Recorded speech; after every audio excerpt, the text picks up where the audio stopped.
Olá, sejam bem-vindos à Rádio SBOT, o podcast oficial da Sociedade Brasileira de Ortopedia e Traumatologia. Hoje teremos mais um episódio do programa Controvérsias de Ortopedia, com o tema acesso anterior versus acesso lateral para a coluna lombar. Eu sou o Dr. Fábio Vieira, chefe do grupo de coluna da Escola Paulista de Medicina. Irei conversar hoje com o Dr. Murilo Tavares Dyer, professor do Departamento de Ortopedia do UFG e chefe do grupo de coluna do CRER, e Dr. Emiliano Neves Filali, chefe do Serviço de Ortopedia e Hospital Universitário Cajuru da PUC Paraná. Bom dia, Murilo. Bom dia, Emiliano. Esse tema hoje realmente é um tema muito debatido aí, então, em artigos, debatidos nos congressos, né? Cada um dos seus acessos, tanto anterior como lateral, tem suas vantagens e desvantagens, né? Eu gostaria de começar com vocês hoje conversando sobre o nível L5-S1. A gente sabe que é um nível que tem realmente uma das maiores indicações para artrodese intersomática, né? E eu gostaria de primeiro perguntar para o doutor Emiliano como que você gosta de abordar esse nível L5-S1, Emiliano? Então, bom dia, obrigado pelo convite, pela oportunidade de participar. Realmente, L5-S1 é um nível crucial para os objetivos da cirurgia de artrodese. Ela te permite, além de estabilizar o segmento, ganhar maior quantidade de lordose possível, e principalmente é o nível que tem mais lordose no segmento lombar na maioria das vezes, e te permite uma correção com braço de alavanca importante, ou seja, você estando mais distal, você ganha melhor alinhamento sagital com menores correções. Na minha abordagem, evidentemente, eu sempre coloco em consideração que as abordagens anteriores, elas podem gerar complicações de risco de vida para o paciente. E dentro de uma cirurgia de qualidade de vida, nosso objetivo principal é ter um planejamento adequado e não expor o paciente a riscos desnecessários. Então, as minhas considerações são cirurgias abdominais prévias, principalmente com ressecção intestinal. As cirurgias ginecológicas geralmente não são um problema, a não ser que sejam múltiplas cirurgias ginecológicas, mas principalmente algo que se perdeu nos últimos tempos com a facilidade que nós temos com os cirurgiões vasculares, que é o planejamento pré-operatório através da anatomia vascular pela ressonância magnética. Você consegue estimar o teu risco de uma lesão vascular baseado na relação entre os vasos e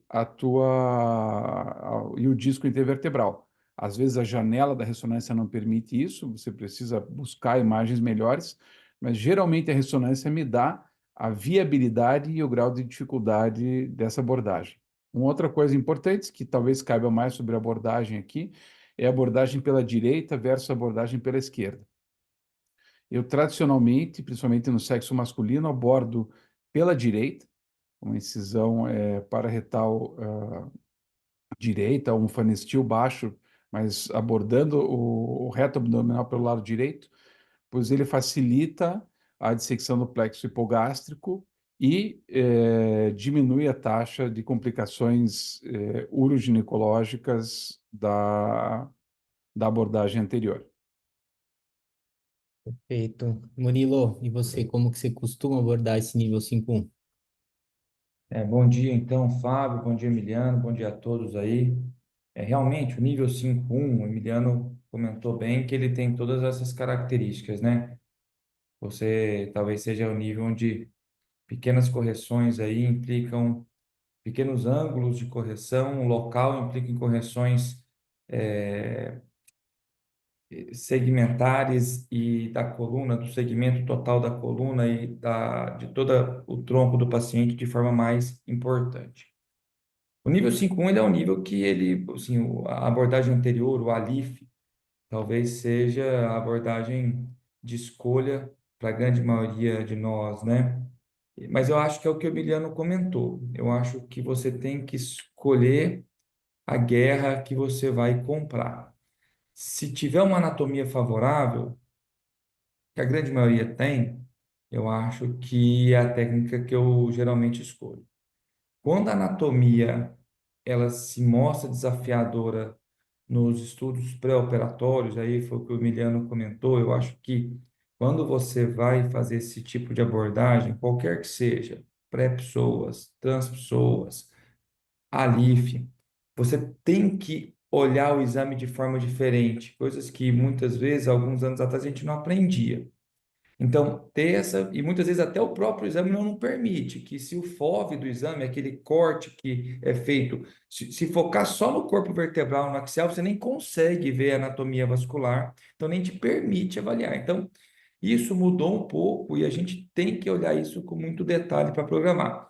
Então, quando a anatomia é favorável, eu acho que sim, tirando as contraindicações que o Emiliano comentou, eu acho que o Alif é uma baita ferramenta. E depende também do que você vai fazer nos outros níveis, né? Assim, porque eu não sou muito adepto de alívios e níveis muito mais altos, né? Então, assim, que é uma prática que tem acontecido aí no Brasil por alguns cirurgiões de acesso, mas a gente sabe que não é uma coisa muito estabelecida, uma coisa bastante controversa. Então, geralmente o Alif eu acho uma boa opção, mas eu acho que você tem que escolher bem as guerras que você vai entrar. Porque se você entrar num caso onde a anatomia vascular é muito desfavorável, é o que o Emiliano comentou, você pode estar trocando alguns graus de lordose por complicações realmente que podem ser devastadoras. E um outro comentário importante é não usar a abordagem anterior em vão, né? Você tem que lembrar que você tem uma oportunidade de fazer uma abordagem anterior no paciente e algumas vezes eu vejo o paciente tem um disco completamente colapsado, com uma degeneração discal ou uma estenose foraminal, que poderia ser sem desalinhamento sagital, ou sem um desequilíbrio grande ou perda grande da lordose, que poderia ser resolvido por via posterior e, eventualmente, até preservar o reto peritônio para uma necessidade futura do paciente, e daí já a primeira escolha da cirurgia acaba sendo o ALIF 5.1.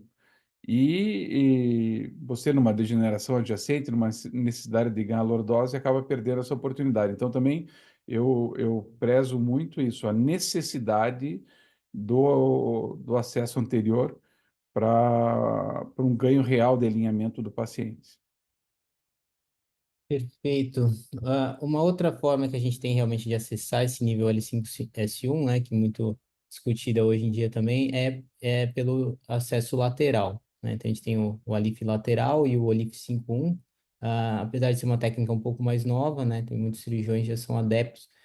Eu gostaria de perguntar para vocês, se vocês realmente têm experiência com esse tipo de acesso e a opinião, se realmente não fazem, por que que não fariam esse tipo de acesso. Então, na verdade, a cirurgia, que é o Alif lateral, nada mais é do que um Alif, né? Só que o paciente colocado de lado. Eu já fiz alguns casos, não sou uma pessoa que tem uma vasta experiência, já fiz alguns casos, e eu acho que é uma técnica interessante, facilita a sua chegada no nível 5.1, para a gente, para o cirurgião de coluna, eu acho que ele é mais fácil realmente de fazer. Em alguns pacientes, por exemplo, pacientes obesos, eu acho que facilita, porque você tira ali a barriga, a gordura abdominal do seu acesso, então facilita chegar. Mas eu costumo utilizar quando eu tenho real necessidade de fazer uma fixação posterior, uma suplementação posterior. Eu ainda faço muito Alif standalone. Eu acho que um Alif bem feito te permite usar só o queijo com ótimos resultados, assim, desde que não tenha nenhuma contraindicação, que são pacientes muito osteoporóticos, aquela incidência pélvica, um slope sacral muito grande, que tem um cisalhamento muito grande, correções muito importantes, como listese grau 2. Esses casos eu geralmente faço standalone. Quando eu vou fazer standalone, geralmente eu tendo a ir pela supino.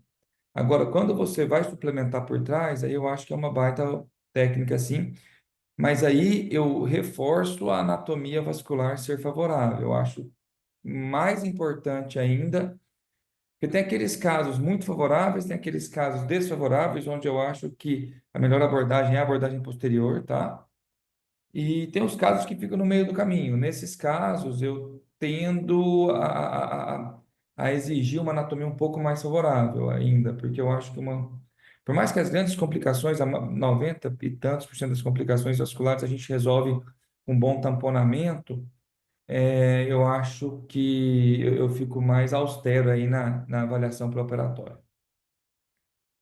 Eu acredito que o principal senão da abordagem lateral para 5.1 é um eventual sangramento do lado direito, né?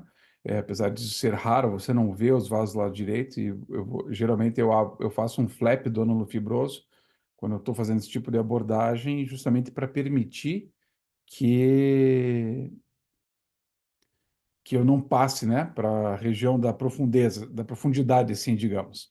Mas a minha principal indicação sempre foi em múltiplos níveis, e eu acredito que foi aí que surgiu a abordagem em decúbito lateral. Você fazia queijos laterais L3, L4, L4, L5, e daí virava o paciente e fazia um cliff L5 a 5, que é o nível mais importante. Então, nessa extensão, e principalmente dentro da minha experiência, eu comecei a fazer o OLIF 4-5 e estender a mesma incisão para fazer o cage em L5, S1, até mesmo com cages não específicos para essa técnica, se tornou uma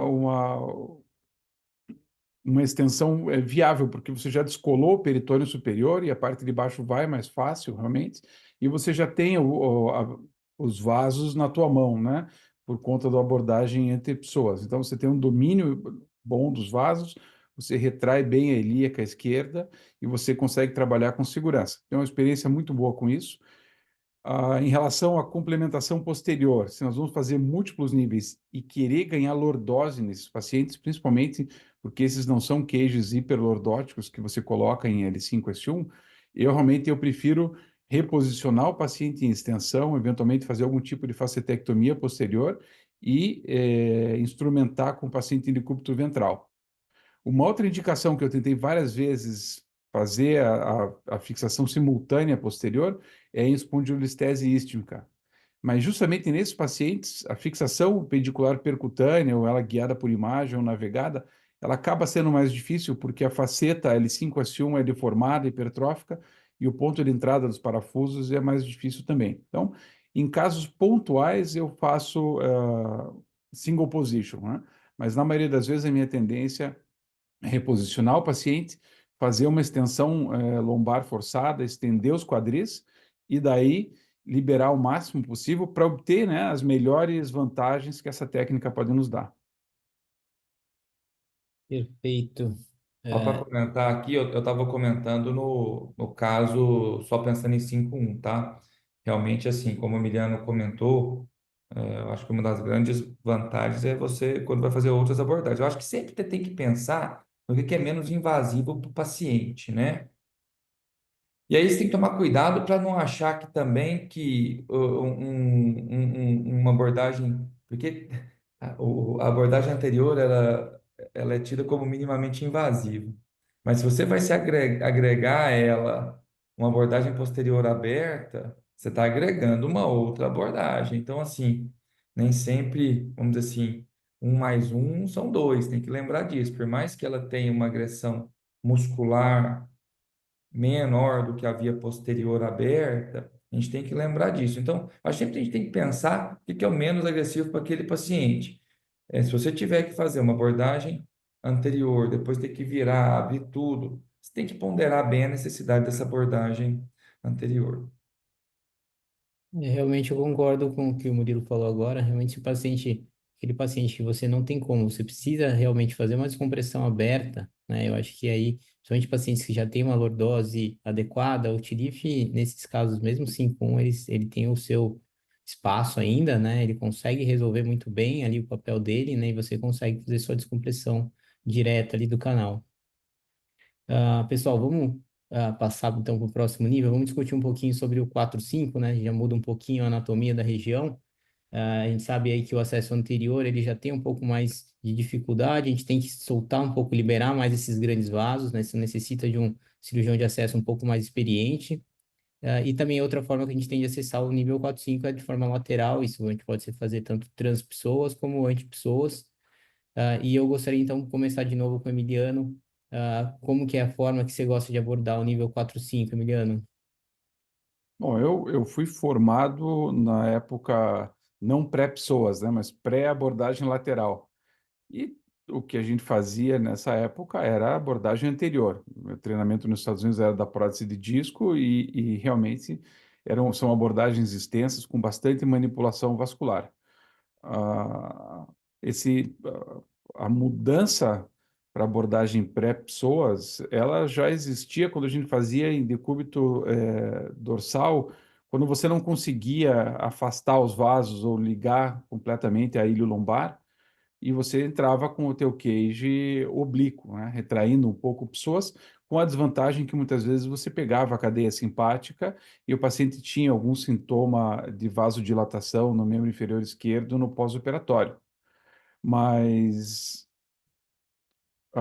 em L4 e L5, pelo nível de manipulação, o meu cuidado com a abordagem anterior é justamente no paciente, não apenas com as limitações que nós demos em L5S1, mas no paciente com manipulação prévia do disco intervertebral ou com cirurgias prévias nesse disco, porque o processo inflamatório cicatricial do disco gera aderências dos vasos que às vezes não são antecipadas. A mudança da abordagem anterior para abordagem pré-psoas, no meu caso, foi um alívio, porque eu parei de ficar retraindo o vaso e passei a retrair o psoas. Nunca me senti confortável com a abordagem transpsoas em L4 e L5, pela questão da necessidade de monitorização, de você estar retraindo o plexo lombar com grande frequência e lidando com alterações neurológicas ou variações da anatomia pontuais. Então, a minha preferência é planejar a cirurgia hoje em L4 e L5, buscando uma janela de segurança de pelo menos 1 centímetro entre os vasos e o psoas, e daí trabalhar anterior ao psoas. Se eu não tenho essa janela de segurança, eu vou fazer uma abordagem transpsoas. Lembrando que a anteriorização do psoas ou as cristas ilíacas muito altas, elas, claro que tem pessoas que são muito habilidosas e têm muita experiência, mas ela é uma contraindicação relativa, ou até em alguns casos, quando a psoas é muito anteriorizada, absoluta para abordagem lateral em L4 e L5. Eu penso igual o Emiliano, assim. Eu acho que, do mesmo jeito que você tem que saber se você vai comprar a guerra vascular no 5.1, na abordagem transpessoas, você tem que saber se você vai querer comprar a guerra complexo no 4.5. E eu acho que nem sempre essa guerra vale a pena. Eu acho que, assim, existem outras técnicas. Eu acho que eu acho que o grande problema é o apaixonado, sabe? Assim, aquele que é o apaixonado por aquela técnica. Eu acho que esse é o problema. E a gente vê isso muito no mercado norte-americano, que tem uma grande influência no nosso meio, né? Então, lá o cirurgião, ele faz só aquela técnica ou só outra técnica. E isso é um pouco de maneira de pensar que eu tenho um pouquinho de receio. Eu acho que a gente tem que tentar adaptar a melhor técnica à anatomia daquele paciente e não tentar adaptar a anatomia do paciente à sua técnica. Por mais que a gente tenha muita habilidade ou crie muita experiência com a respectiva técnica, tem casos onde não chega. E eu já tive que abortar a abordagem das pessoas e virar o paciente, fazer um TLIF, por uma briga lá com um potencial que não vale a pena, ou uma crista muito alta. Eu já tive 12 episódios onde eu tive que eu preferi parar e fiz o 3-4 e passei para o 4-5 e abri, que eu não iria abrir, ia fazer percutâneo e terminei abrindo o 4-5.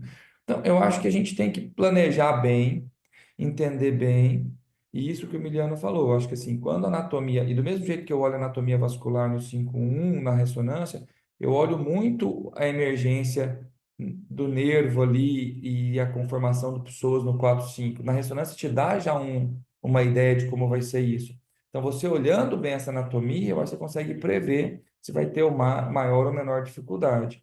E aí você vai na técnica que vai ser mais fácil para aquele doente. E, inclusive, o TLIF é uma baita técnica nesse nível também. Eu concordo com você, Murilo. Acho que a gente nunca pode ser refém de uma técnica, né? Ainda mais o nível 4-5 é com certeza o nível que a gente tem mais opções de abordagem, né? O TLIF aí para por uma estenose, uma listese simples, ele resolve muito bem, né? O ALIF, quando você já vai fazer um ALIF 5.1, ali um paciente com algum desequilíbrio sagital importante, você consegue fazer muito bem também um ALIF ali em 4.5. Pacientes com escolioses degenerativas, que você já vai fazer os níveis superiores, já está em lateral, vai muito bem também o OLIF. Então, eu acho que é um nível que a gente realmente tem que entender a patologia de base do paciente, entender a anatomia e para a gente poder escolher melhor e o paciente se beneficiar aí da técnica que a gente escolher, né? É só um Ah, comentário, Fábio. claro. Eu fazia praticamente somente o transpsoas. Na verdade, eu fui ver o Emiliano fazer o OLIF, né, o anterior a pessoas, e me abriu um pouquinho a cabeça, principalmente no nível 4 5 assim, porque que a gente não tinha também a empresa que fornecia o anterior a pessoas, e desde então começamos a ter, e mesmo com os outros materiais, você consegue, não precisa ser, na verdade, o fornecedor pouco importa, na verdade, você consegue fazer com os outros afastadores até, e realmente é uma opção a mais. Então, assim, me ajudou muito porque alguns níveis que eu deixaria de fazer essa abordagem, eu comecei a fazendo justamente utilizando o que o Emiliano falou. Quando você tem uma janela razoável ali entre o vaso e o músculo, você consegue entrar com segurança, e você acha que a questão do afastamento nervoso, ou nem do afastamento, mas assim, a anatomia do pessoas não é tão favorável, que você vê que o nervinho está um pouquinho mais anteriorizado, eu tendo a ir pela anterior a pessoas também em alguns casos. Emiliano, com relação ao decúbito lateral, acesso lateral, você sempre faz com cirurgião vascular, você que faz as suas vias, como que você conduz É, isso? infelizmente, sou eu sou velho, né? Então, eu tenho, evidentemente, aqui em Curitiba, uma dupla de cirurgiões de acesso famosa e que são amigos e são pessoas parceiras e que estão à disposição para ajudar. Isso facilita muito, muito a vida e eu considero hoje que isso é um respeito ao paciente, né? Você agregar segurança e tecnologia.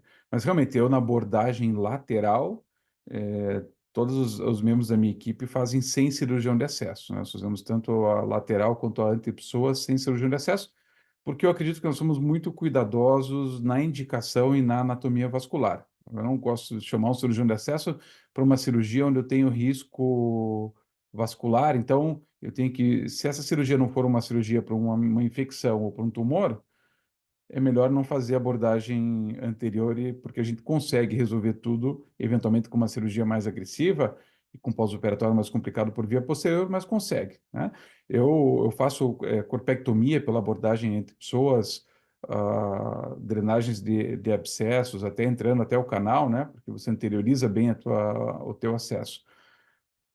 Mas eu já vi complicações vasculares importantes das duas abordagens, tanto da transpsoas quanto da, da anterior a psoas, mas eu acredito que sejam falhas da execução da técnica e do conhecimento.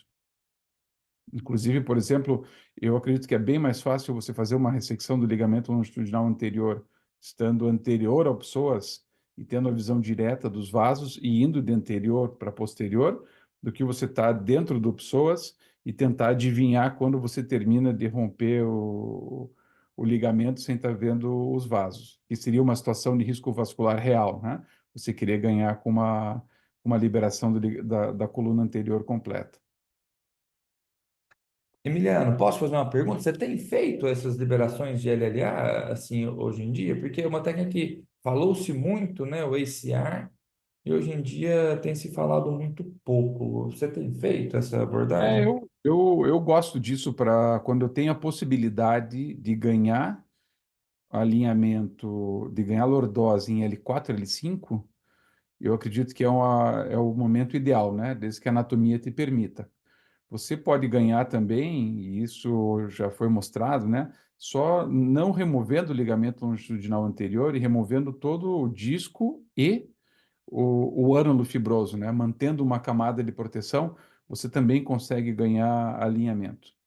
O que acontece é que o nível mais fácil para você fazer a ressecção é em L3 e L4.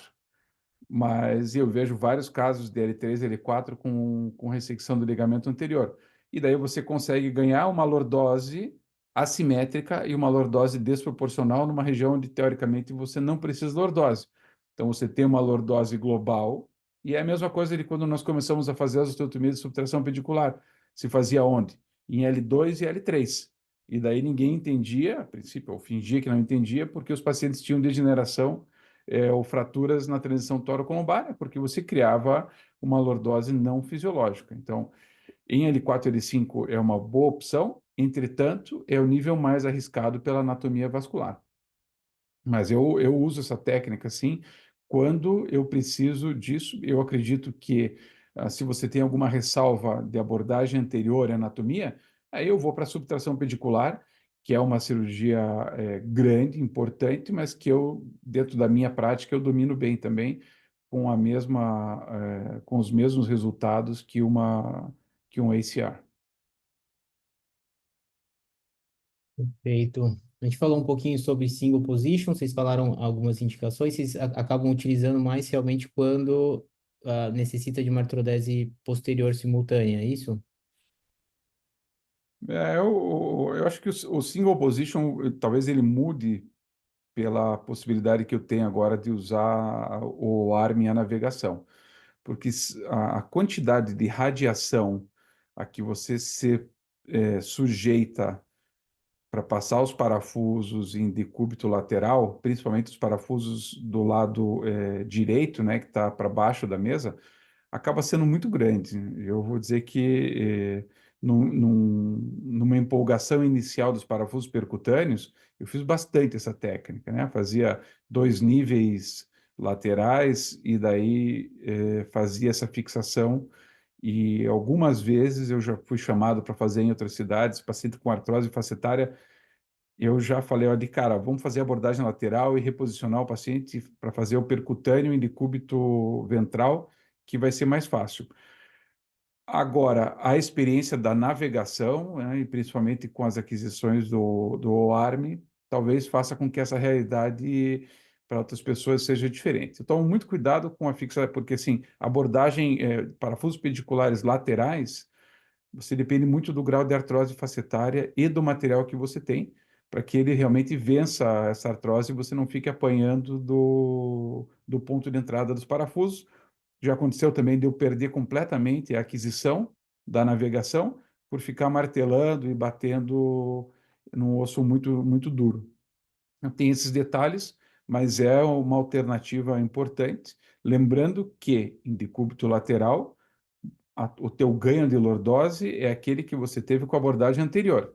Se você deita o paciente e faz uma facetectomia, você amplifica em 15 a 20 graus, dependendo do número de níveis, a lordose que você ganhou com a tua abordagem lateral anterior.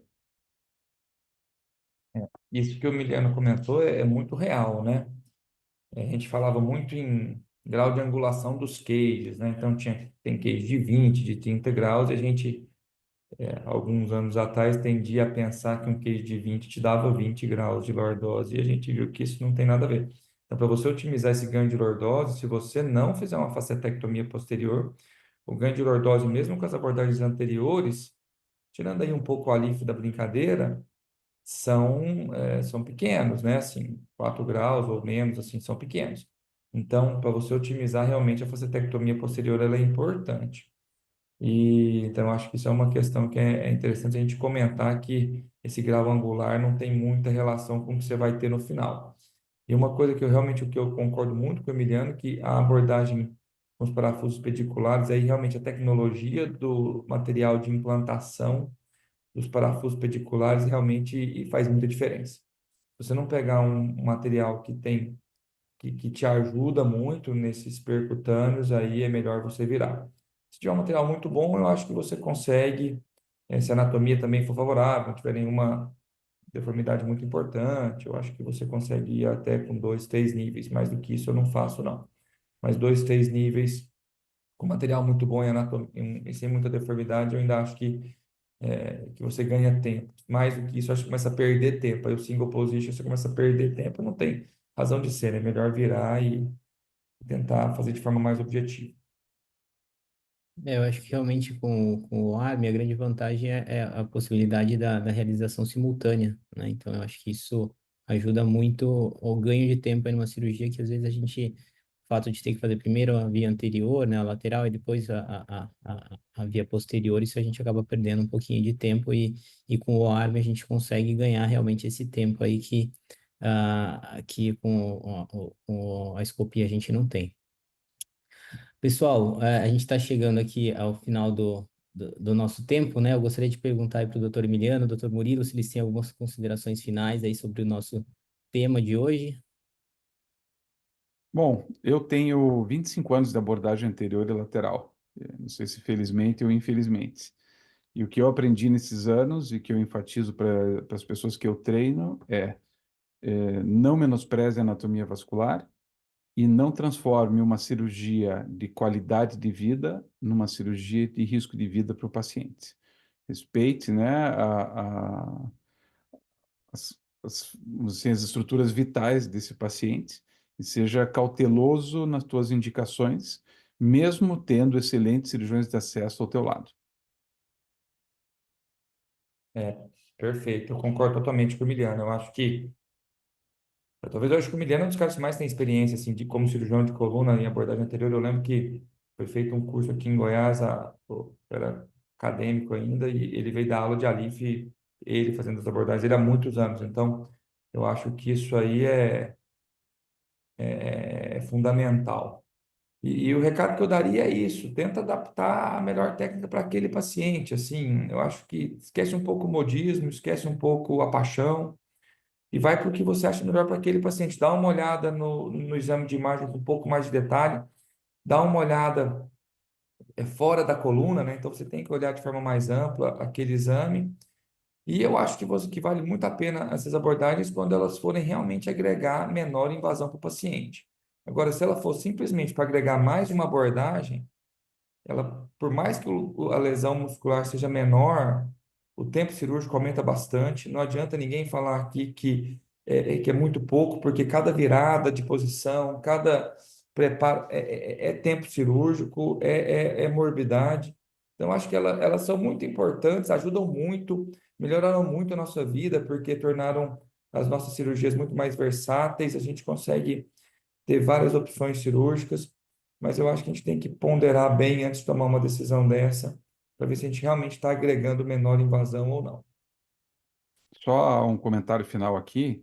Eu discordo dessa história que eu fui dar uma aula lá e você era acadêmico. Você não é tão mais novo que eu, não, viu? Isso aí fica Certo? gravado na SBOT e essa mentira se propaga, tá? Mas Então, essa é uma correção verdade. aí, vamos fazer a edição do vídeo. Essa é verdade. Mas Retirar logo essa depois parte eu aí. formei. Foi breve, foi breve. Cara, valeu demais a todos aí. Prazer ver todos aí. Pessoal, obrigado. Então, queria agradecer a SBOT, a SEC pelo convite para a participação desse podcast. Vamos fazer o encerramento, então. Você acabou de ouvir mais um episódio da Rádio SBOT, podcast oficial da Sociedade Brasileira de Ortopedia e Traumatologia. Todas as edições estão disponíveis no site www.sbot.org.br e também nas principais plataformas de streaming. Nos vemos no próximo episódio. Até lá. Tchau, tchau.